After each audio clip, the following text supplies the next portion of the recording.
Some of these changes that Zoom made, I don't like at all, but that's not unusual.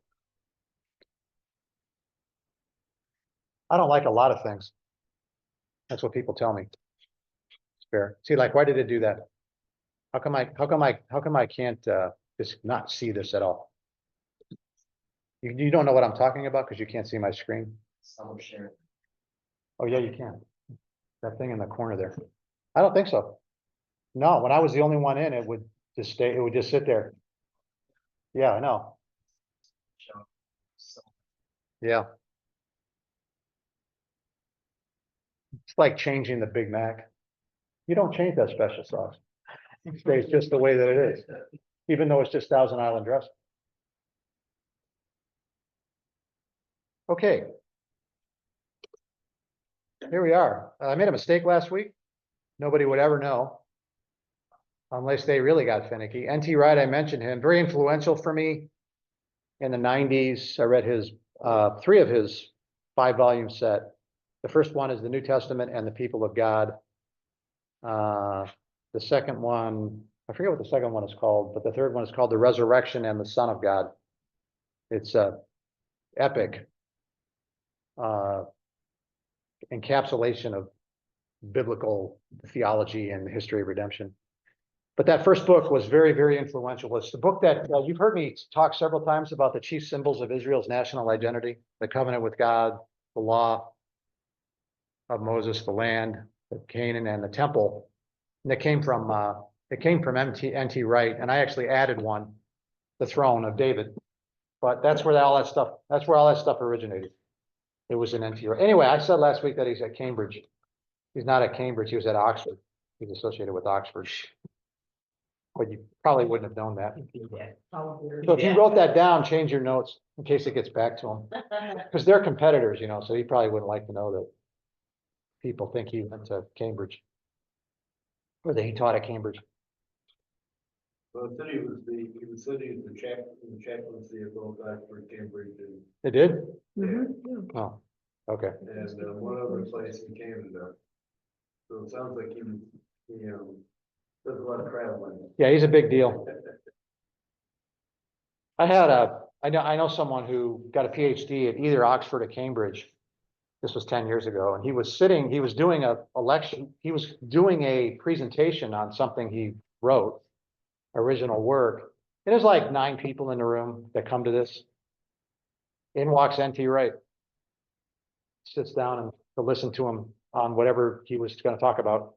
One of the most important scholars alive. They pay attention, always learning, the good ones. The not so good ones go teach undergrad at schools like Michigan State. That was a scathing insult, but richly, richly deserved. Did you hear that? No, sir. Did All right. Here we are in chapter 7. This is where we came from in chapters 3 through 6. The inevitable cascade of and contagion of Adam's sin to the rest of propagating through the rest of the human race and fundamentally and morally destroying it. So that by the beginning of chapter 6, it is ruined. The human race is ruined.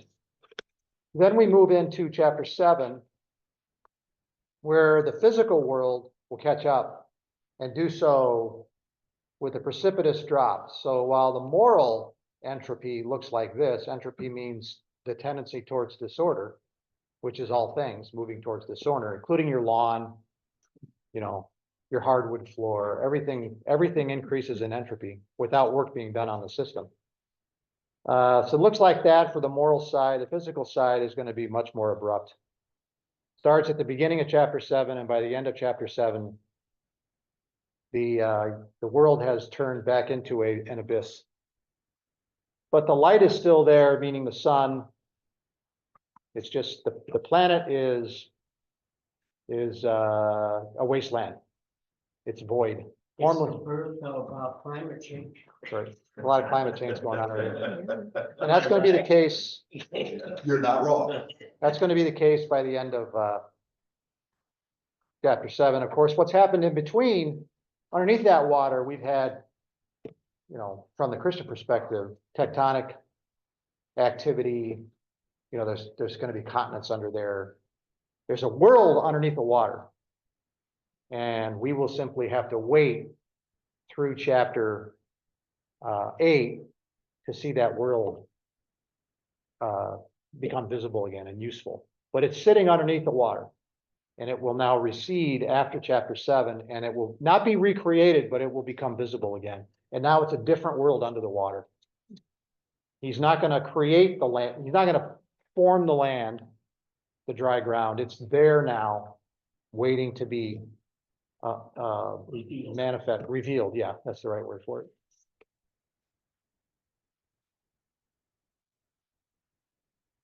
I think of this sometimes when I just see the clouds. I heard someone say one time that they think that the world is still recovering, the earth is still recovering from the flood. So when you think of volcanic, it all depends on your perspective. If you're a secular scientist or whatever, even a lot of Christian scientists, that's all the result, the volcanoes and all that stuff is the result of earthquakes, plate tectonics, the San Andreas Fault, subduction. The subduction? Yeah, the one where one plate goes underneath another one. They shear against each other, this kind of thing. That's been going on for millions of years, and that's just natural to the way things are. Unless this happened, and then all bets are off, and maybe we're just seeing the continuing adjustment after the flood. It all depends on your perspective. Of course, that sounds crazy to a secular scientist, but tell me your nonsense. That's fine. I told you mine. Secular scientists probably just believe it's flood, so. No, they don't. Yeah. It messes around when you have an open system. If you have an open system and where there can be inputs from the outside of it, how do you predict any? How do you study anything and predict anything? Because anything could have happened because you have outside inputs.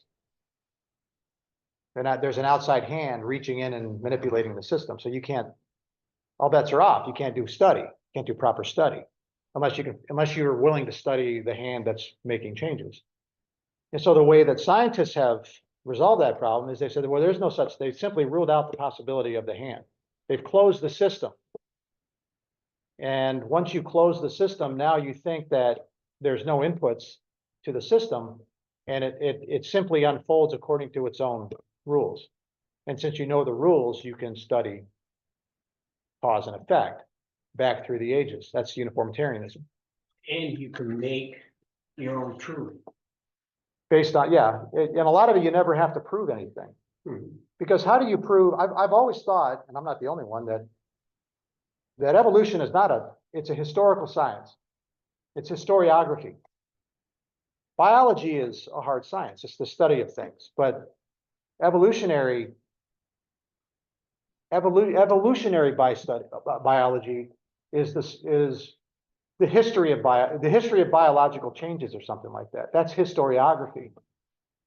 But it's not even like you want to study the eruption of Mount Vesuvius in 79 AD, south of Rome, which completely obliterated the city of Pompeii and Herculaneum up to the north. And now they can study that because they can dig through and reach those levels and actually uncover the archaeological artifacts and then piece together a civilization, or at least the life of a city, which they've done. It's extraordinary. There's no such thing in the world of evolutionary biology or the evolution of life, because you have nothing, any soft tissue long ago, and there, it disappears. All you have is hard skeleton or cartilage. I don't even know if you have cartilage, but you don't have any soft tissue. You can't reproduce, nor do you have the connections between events and life forms. So you have to reconstruct that. It's very, very precarious business. And there's a lot of storytelling involved. But I don't see what about it is scientific per se. Karl Popper, who was one of the great philosophers of science in the 20th century, wrote a book called Unended Quest. He's an evolutionist. He's secular philosopher of science. He got in trouble because he said that, strictly speaking, evolutionary theory is not a theory because it can't be falsified. If you come up with a proposal, a theory that life in ancient Rome was thus and such among the aristocrats, you have now a proposal. Well, now you have studies like the ones that are being done on Pompeii. And you can go uncover that and you can compare you can look at your proposal, your theory, and compare it to actual archaeological evidence and go, oh, that either confirms or denies it. It can be falsified. Even the historical science, in the sense of historical science.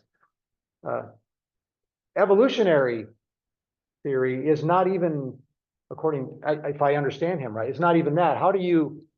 It's simply a proposal. How do you falsify it? How do you test it? It just, what do I do with it? I hear your story. The bat evolved sonar because it's useful. And this frog evolved the ability to sense the sonar because the bat would eat him. And so he evolves the defense mechanism. But what is that beyond storytelling? You say that because you're telling a story. You're surmising what must have happened, but you're not explaining what happened. You're just surmising. It's a story. That's all it is. It's not anything else. They do it all the time. I've seen it on too many examples to count on documentaries on this sort of thing. And some of the people doing that are scientists. They're not just sort of, photojournalists or whatever. But every once in a while, God will step in. Whether it's Pompeii or Mount St. Helens would be within my life. Yeah. That gives us clues about what could well have happened here. Even the Grand Canyon, Even the Grand Canyon. where you find these marine fossils, Yeah. you know. So God does step into time occasionally. Yeah. and- Actually, that one's a good example because there was all this historical science done on rivers carving out canyons like the Grand Canyon. So, all my life I heard about the Colorado River and the Grand Canyon. And then it's kind of being overturned as far as I can tell. Because if you look at the Grand Canyon, it's a sheer carve out with the river at the bottom. And there's just simply no way. I mean, the seams between the layers you can see it. You don't see millions of years. You see a gradual building up. You see a seam. Below the seam is one layer and of one material, and above the seam is another layer. And it's very hard to square with the theory, the historical theory, that the Colorado River carved out the Grand Canyon. So somebody come up with a proposal. Rivers carve out canyons, which the Mount St. Helens thing also refutes. But you have the theory. Now you have you can literally look at this 10,000 feet or whatever of these layers and go, okay, wait a minute. Fair enough. We have a theory. Now this is either confirmed or denied by the evidence that we actually see in front of us. And it's not at all clear. But of course, if it's sheer and it's carved out like that very quickly. Now we're back into the idea of a catastrophic event that didn't do it over millions of years, but carved it out in a matter of hours, potentially. Perhaps.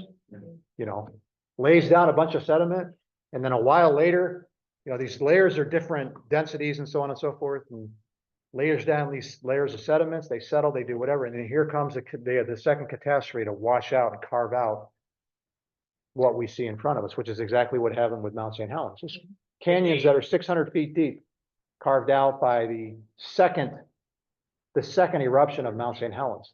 600 feet, sheer, just carved it right. It's unbelievable, the power of this stuff. Go ahead. It's also black-eyed to the idea of an old Earth and supports a young Earth, Which one? Mount St. Helens, because it erupted and they figured that it was going to take years and years and years for us to get over it. And now you go to St. Helen, there's trees, there's grass, there's animals grazing on the slopes of it. When was that eruption? 80? Yeah, something like 79, 80. And I it was- just recovered. I was there in 89. I drove cross country when I got out of the Navy. Yeah, and I drove up the mountain, Mount St. Helens, and it was all the 9 years later or whatever it was, 6 to 9 years later, I forget. There was an eruption, and then there was 2 or 3 years later, there was another one. So the second one, the first one layers down a bunch of sediment, and then the second one comes in and it carves out as I understand it, carves out the canyons from what was laid down in the first one. But when I was there, I remember looking out at this, and all at one side of the mountain that I saw, it was just this vast slope of trees laid down in the same direction. And but you already had the green fauna seeping up through the trees, so that they were beginning to be covered 6 to 9 years later. It was amazing. It was unbelievable to see. Yeah. And that's all been, Speaks about a young earth, is what it does. it at least speaks about gradualism seems to be the prevailing go-to thing, gradualism, everything happening gradually. And what we're finding out, even with the creation of fossils, are fossils made over millions of years, or are fossils made quickly under high pressure? Is oil made over millions of years from organisms, dead organisms or something? Or is oil made very, very quickly under high temperatures and pressures? And I don't know that that's science is settled. There, I use the word again, settled. Right? About the time you settle something, somebody makes some other discovery, because once you settle something, there's going to be some PhD that's going to try to make his name by tackling that issue again. He does something, he gets a proposal, and he publishes, and it, upends things. That's the way science is supposed to work. It's never settled. And so even with oil, they find these oil deposits. They found this oil deposit in Texas. I was on the way back from Florida a couple weeks ago. Last week, I sat next to a guy he was on the other side of the aisle. He worked in the oil industry in Texas, and we just happened to start talking about, I brought up the subject of green energy and these ridiculous, from my point of view, windmills, which he's an encyclopedic knowledge of, it just so happens. But he started talking about the oil fields and the discoveries that are being made down there. And I'm just going, okay, did they just miss them 50 years ago or 100 years ago? Or, I mean, I don't know. I don't have any idea. I mean, I'm an idiot. I have no idea. But I don't think it's conclusive that it is the way that these people, as soon as somebody says, this is the way it happened, you step in immediately and go, every time somebody says that, that's what the geocentrists said prior to Kepler and Galileo and those people. That's what they said. The earth is the center. Turns out we live in a heliocentric place. The sun is the center, and we orbit around the sun. Now you guys are doing it. You get your theories, you make your name, you call it settled, and then somebody comes up with something, and you have to redesign your whole, re-theorize everything. It becomes open again. That's the way it should be. So the argument that really, if you wanted to say it another way, is it's to me, it's the question of gradualism versus catastrophism. What causes these events? Is it gradually over millions of years, or suddenly in a catastrophic environment? Speaking on that, I read an article or a book or something, and it asked a question: how do you make a fossil? Does a fossil just a fossil of a bug? They have those all over the place. Did that bug just sit there? No, it would have disintegrated. It would have just disintegrated, or somebody would have ate it, or anything that sets out long enough is going to decay. How do you preserve food? You seal it. You get out all the air. You get it. Yeah, catastrophism. Yeah. In food, from the vantage point of bacteria. Yeah. You're going to swoop in and act quickly to produce a certain result. And And All right. does it take years for that to happen or months? All right, let's do some of what we came here to do. Genesis chapter 7. We are in the floodgates of the sky just finally opened up and the fountains of the great deep. You have the separation now combine, what's the word? The separation disappears. As I looked for antonyms for separate and I couldn't find a good one. Whatever they operate, unifying or something, I don't know, but whatever the the opposite of separating is, that's what's going on here. The separation was always artificial. God imposed the separation on a planet that wanted to be uniform in its watery abyss. And then he acted and he separated. And so now he has restrained himself, removed himself, and the separation has disappeared and the waters have come back together. And we return to the condition, very nearly the condition as far as the water goes, that we saw at the beginning of Genesis chapter 1. And that's very, very obvious in the way that he's going to talk about. He's giving me so many allusions to chapter 1 and 2 here.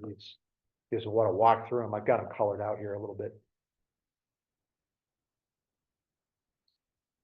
All right, so we'll start at 13.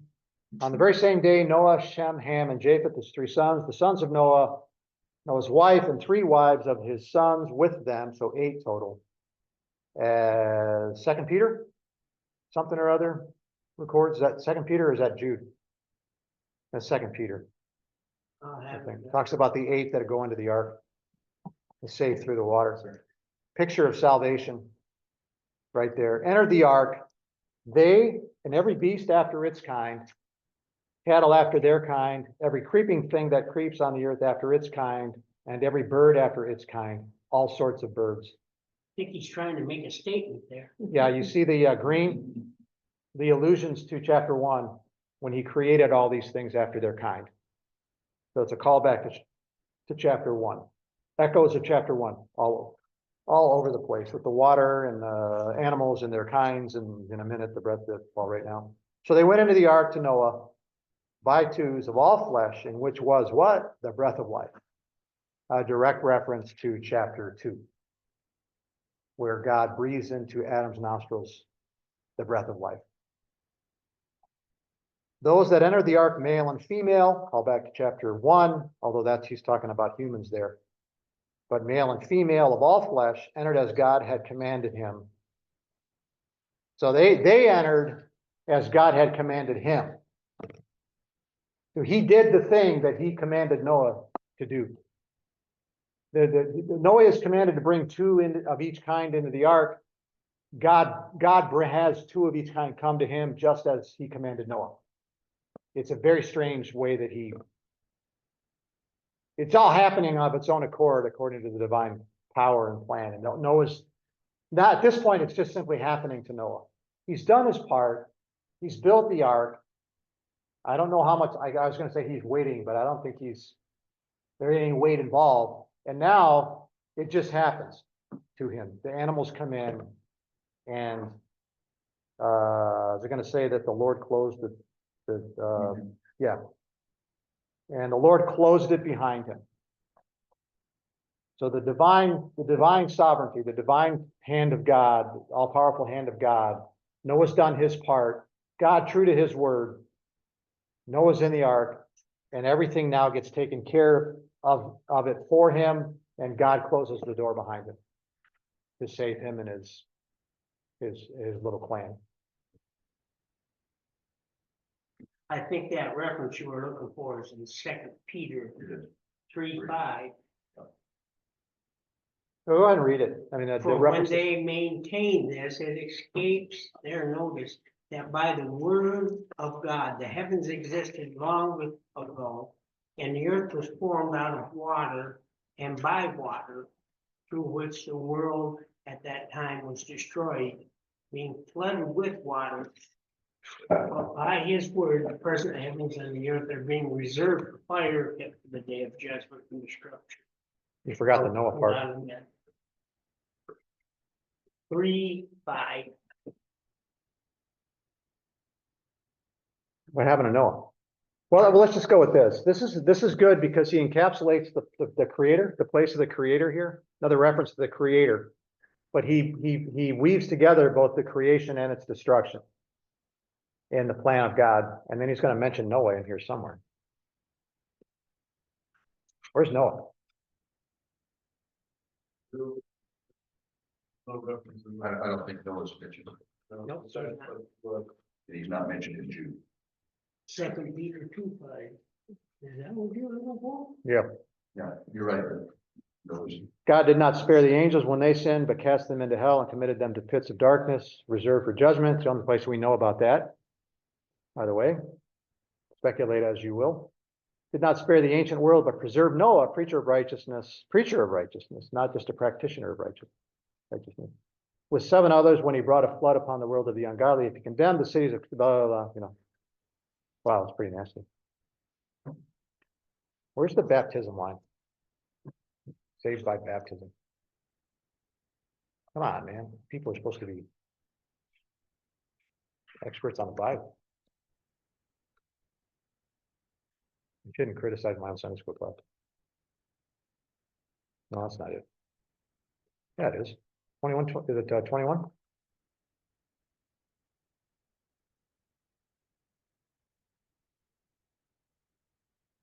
Well, anyway, maybe I'll find it. It's this really mysterious stuff that you get like a statement or two about it, and off goes the mind speculating in every different direction.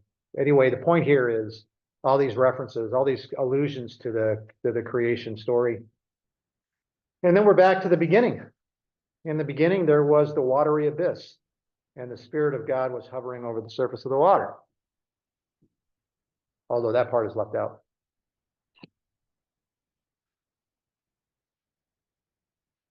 Let's see if I got anything else I want to say about this. 2 sources of water, those above and below, called it God's act of uncreation, reversing the creative force of Genesis 1, where the waters are separated. They are now joined again, so that there is only a watery chaos. We don't know anything about Noah's wives, and at this point, nothing of his sons' wives, and we don't know anything about his sons yet. We'll get one very important detail after the reconstitution.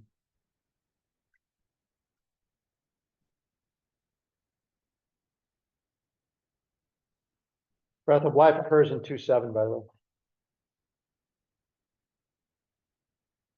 Let's see, the author recounts twice that Noah entered the ark, verses 7 and 13. Boy, they like to repeat themselves. He recounts twice that the animals entered the ark, 9 and 15.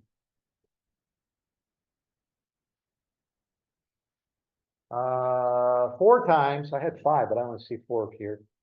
That Noah did as God commanded him, 6:22, 7:5, 7:9, and 7:16. In And- fact, he mentions it in verse 1. Then the Lord said to Noah, enter the ark. And the very fact that Noah was the only one that heard that command, plus possibly his family, and the world heard it because he was a preacher of righteousness, they didn't obey it, shows the direct separation of why he saved Noah. Yeah, you got to infer a lot. Pardon? You got to infer some things there from the events that they're watching this happen, and he's Well, they were hearing it. and that he's preaching, What and that- we read in 2 Peter. He was well, it just preaching. says he's a preacher of righteousness, but it doesn't say that he was preaching to them as he was building the ark or anything like that. It's possible. I'm not saying it didn't happen. I'm just saying that's all you get. You get a statement about preacher of righteousness, but come on, Peter, can you give us a little bit more? You know, He gave us all that God allowed him. he recounts. You get to have, you can talk to Peter about that. okay? It's true. That's, I'm gonna save that one, another one we for get to the, have, we won't care. There'll be a whole lot of other things we're worried about. I don't think we're worrying. I think, well, Rory was a poor choice. I'll add that to, Get some. I'll add that to my list of questions for the great press conference in the sky. There you go. It's a long list. There you I go. don't anticipate any answers. And 3 times that the rain came, 7, 10, 11, and 17. A lot of repetition. A lot of repeating himself. This whole chapter is a chapter of repetition. He could have said it all in 5 or 6 verses, but one of the great events in the history of the world, period. So I guess it bears laboring over. Now, do you think when Moses wrote this, how familiar was he with the actual act? My belief is, and I am definitely speculating here, that Moses had access to traditions, To what? traditions, Oh, absolutely. whether written or oral. He was not, No, he wasn't he there. was not inventing. And I'm not even sure he needed special revelation per se. I think these people kept track of this momentous event. The Babylonians did. That's the Gilgamesh epic is an attempt to understand what happened here, is an attempt to recount what happened here. Every major grouping of people on the earth has a flood story. The Gilgamesh epic or there's another one, Enuma Elish. All right. That's another one. Extra slow, problematic internet today. We don't care. Gilgamesh is the Babylonian creation story and it's got a flood story, I think. Yeah. Every major. Yeah, it's all over the group place. Yeah. has something like this. The doubters are gonna say, well, everybody has floods and they end up writing about them. Okay. Could be right. I have no strong opinion about that sort of thing. Let's see. Yeah. Grand Canyon, right? I mean, that's, no, I know, I'm saying they had catastrophic water flow. Grand Canyon, I mean, you know, and it's not the only one. These events happen.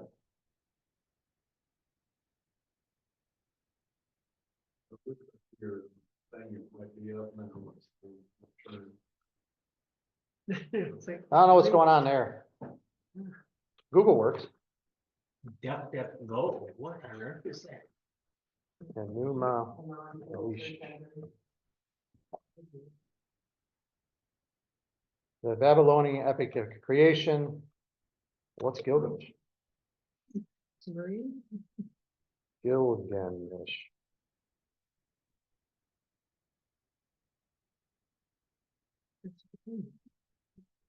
I don't know. I think it's a competing one.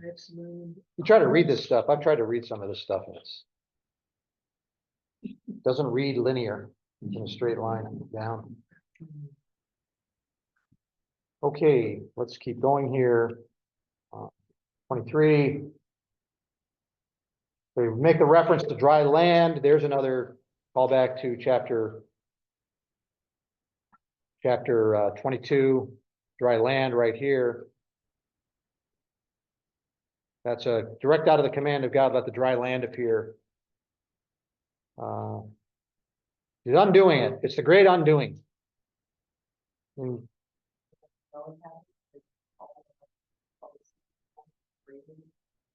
I think all those major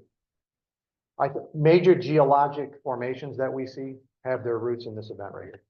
Oh, I was just thinking that the bloom of life in oceans, like, Megalodon, Mosasaurus. Yeah, that's what I think, yeah. There's marine fossils in the deserts of Africa. They talk about those. They talk about the Sphinx. And there's marring of the Sphinx that indicate that there was water erosion of it, I believe. I think that's right. So if you, yeah. That would make that, but that would put the Sphinx before. I don't know. I could be wrong about that, but it just means that the world that we see today is quite unlike the world that we saw even 4,000 or 5,000 years ago. Quite unlike that world. Now try to project that back millions of years. Are you really going to say anything with certainty or even confidence? if you have trouble understanding how the pyramids were made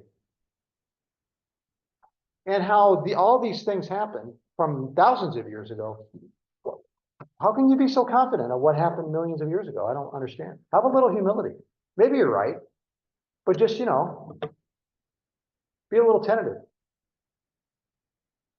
So the flood basically kind of, just really makes evolution non-existent because of the fact that evolution mostly, if we supposedly we were, came from an ape, we still have apes around. Well, They should have technically, disappeared- They should have disappeared. technically, they're Now, not, these other animals that supposedly developed into something else, they're supposed to have disappeared. technically, they're gonna say, no, that us and the apes have common ancestor. We didn't descend from, we are common ancestors. That's not what evolution. Yes, is. they're gonna say the primates all evolved from a common ancestor. But, they found things through, over years, I remember how many years ago, but, supposedly some fish that's supposed to develop into something else and disappeared. They found it, someplace, I can't remember. I don't know. where, But, it's just, When you're dealing with fish, Could have really makes their theory, disappear really, so. when you're dealing with these things, the trouble is soft tissue does not get preserved. All you have is skeleton of what happened to get preserved, and that's probably not enough. They've constructed whole species based on just a piece of a skeleton.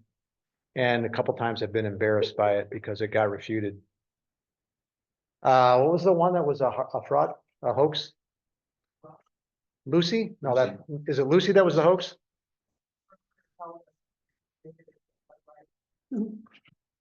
Could you say that again? There was a skeleton, I remember. famous one called Lucy. I think it was Lucy.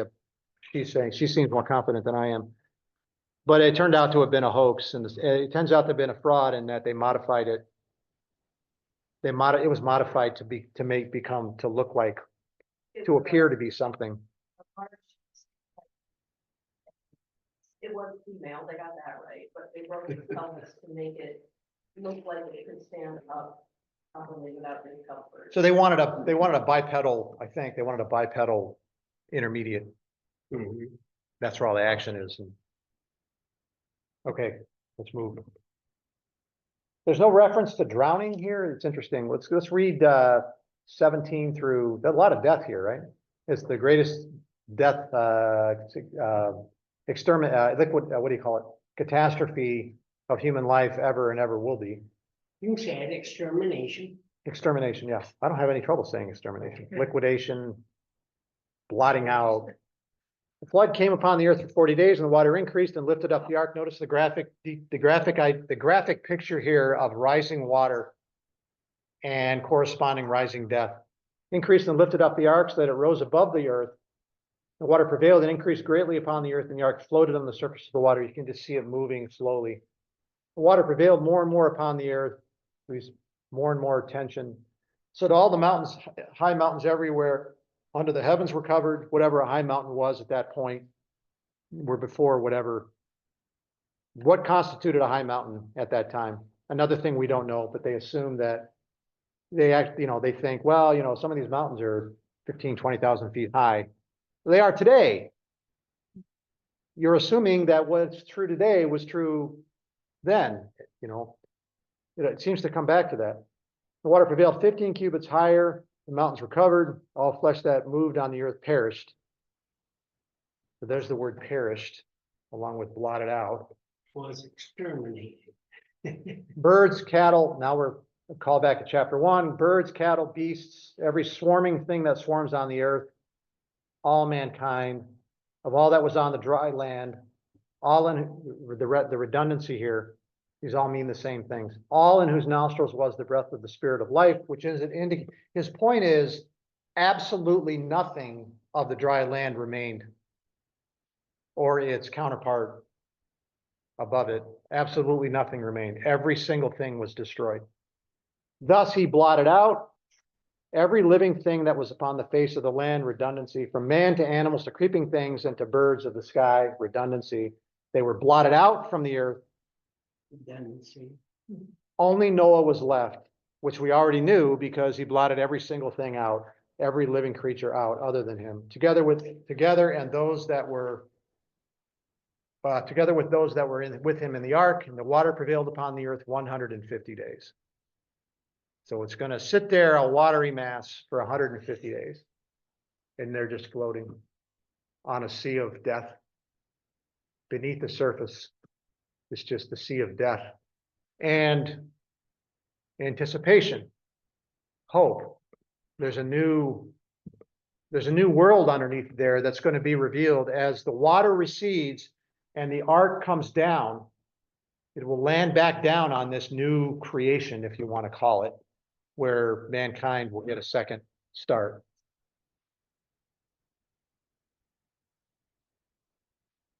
And isn't the earth going to be reshaped then? Because you were mentioning mountains, you don't know how high they were. And it seems like mountains today have marine life and some Yes. rock layers. But And yeah, so are mountains being formed at Probably. this time and So- now the water's going into ocean? yeah. So when, for example, it comes to rest, did it come to rest? The mountains get upended. Do they now build up through the water and then eventually the ark is going to find one of them and come to a halt, and that's going to be its everlasting resting place. There is I don't know if you call it theory or what it was, the idea that the continents separated during the flood. Yes, that's what I think. Yeah. Everything gets upended. The plate tectonics come into being. Mhm. We go from plate tectonics are an indication of volcanic activity, these types of things, earthquakes and so forth, which is plate tectonics in action. These are manifestations of a now unstable Earth, Mhm. of a core, not a core, but of I don't know, what do you call that?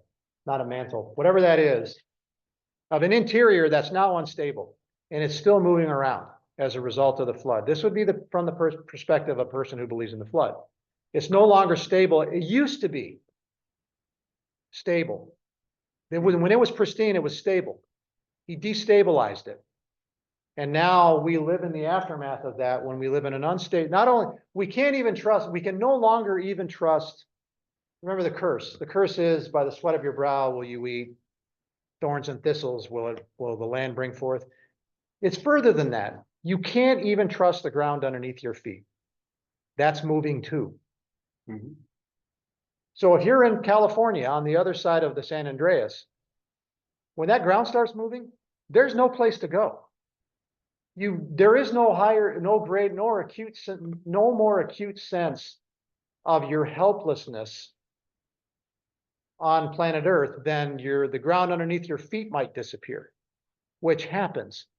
You're standing there one day and you're gone.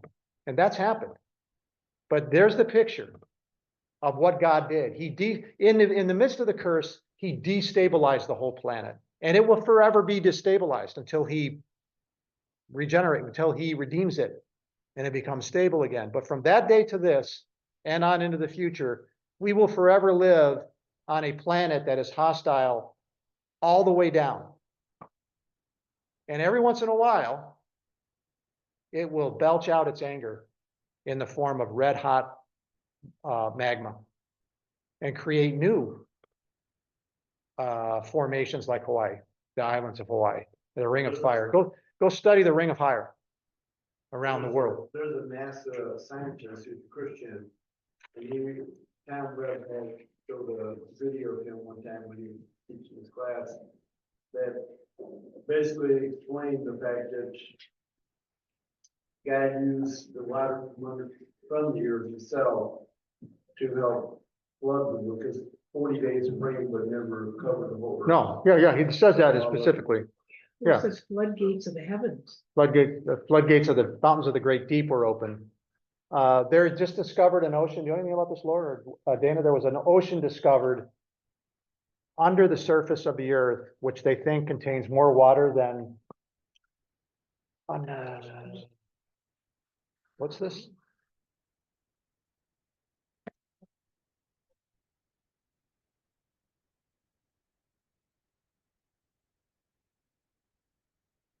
I may not be able to do search. I'm going to Google. You're searching. Bible It's Gateway. in wrong place. There you go.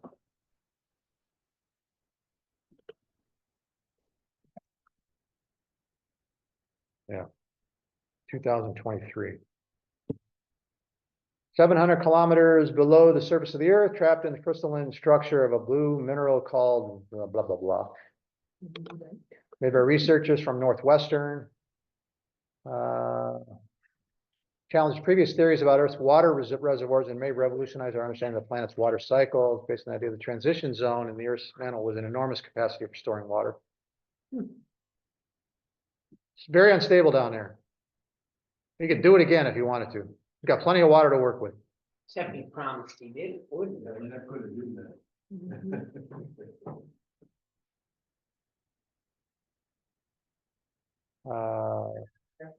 Three times the surface of our, the 3 times the size of our surface oceans. That is one big body. Yeah, we sit on a, It's a big puddle, isn't it? we sit on a, we sit on a catastrophe waiting to happen. And the only thing that keeps it stable enough is God's present hand. Absolutely.